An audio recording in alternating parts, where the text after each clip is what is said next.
You know, a lot of people pretend to be 39, and sometimes they're 39 for 3, 4, well, 5 years, as long as they can pull it off. But one organization that is proudly 39 years old is the Mill Valley Film Festival. Our next guest, Zoe Elton, Programming Director. How are you?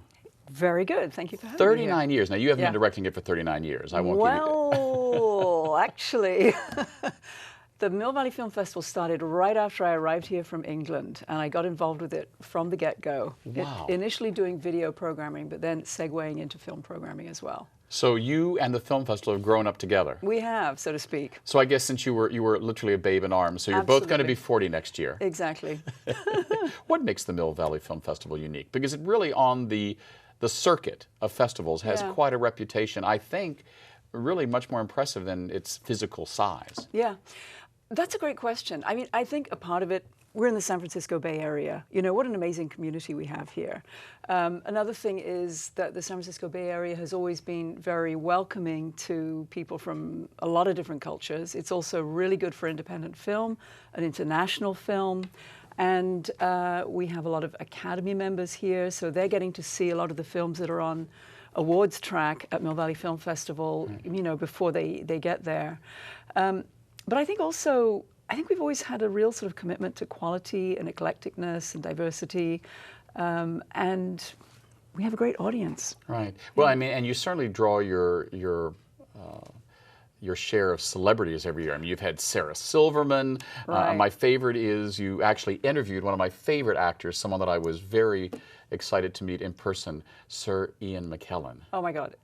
Can I just say, I've been seeing him since he was a baby, and that was really one of the great moments for me last year when he came. And it was he was so adorable because we were going to do a tribute to him, obviously.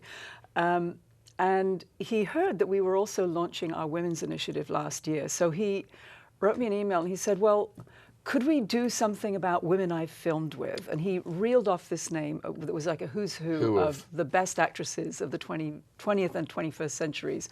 So I wrote back to him and said, well, we're actually tributing you, you know. And he said, well, could I do a standalone thing? So he did the tribute. And then the next day, he did a 1-hour talk about all the women that he'd worked with. It was just divine. Yeah, and you know, and of course, for the LGBT community, he's really a hero. I mean, I remember seeing him a picture with our mutual friend Armistead Maupin wearing a T-shirt that said "Gandalf is gay."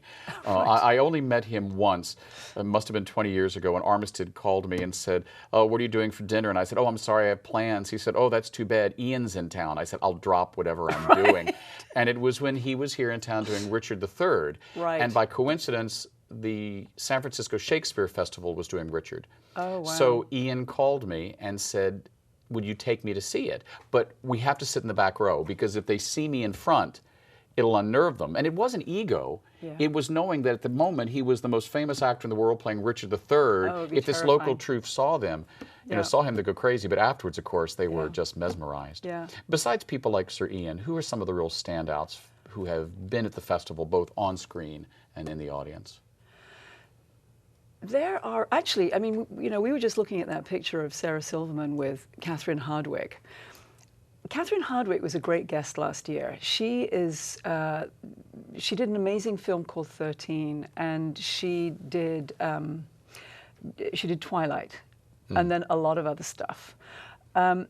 She was a great guest because she also, like Ian McKellen, stepped up and she did a masterclass. It's like people like that who are sort of giving back is kind of great. Well, and so the festival has really gotten a reputation for not just being about glamour, but about working artists giving to the next community. Right. What are some of the highlights coming up in this year's festival?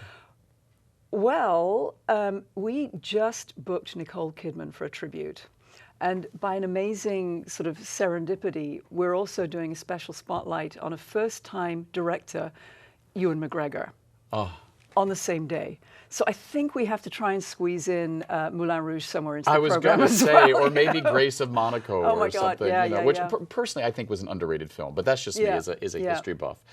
Yeah, so she's in a new film called Lion, which is a really terrific film. It's based on a true story, and it's about this Indian kid who gets lost, ends up leaves the country, gets adopted by an Australian couple, and ultimately searches out his birth mother by using Google Earth. it's an extraordinary true story. So that's one of the great things. And then we're opening with we have this tradition of opening with 2 films.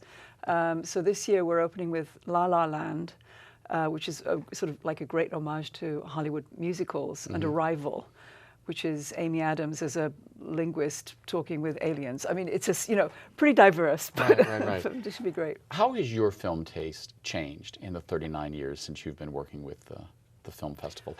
Has the festival changed you, or have you changed the festival? Or a little bit of both? I think it's a bit of both. I mean, I have a pretty avant-garde sensibility, and I really just love to support working artists, regardless of whether they're making a short or if they're, launching their first feature. I mean, we're bringing back this year a young woman director, Valerie Weiss, whose second feature, I think it was, we premiered last year. So she's coming back, she's doing a panel, but she's also doing a sneak preview of her new film, The Archer, which is sort of like a girl action flick with a with a little lesbian love interest thrown in for good measure. Well, why not? Yeah, right.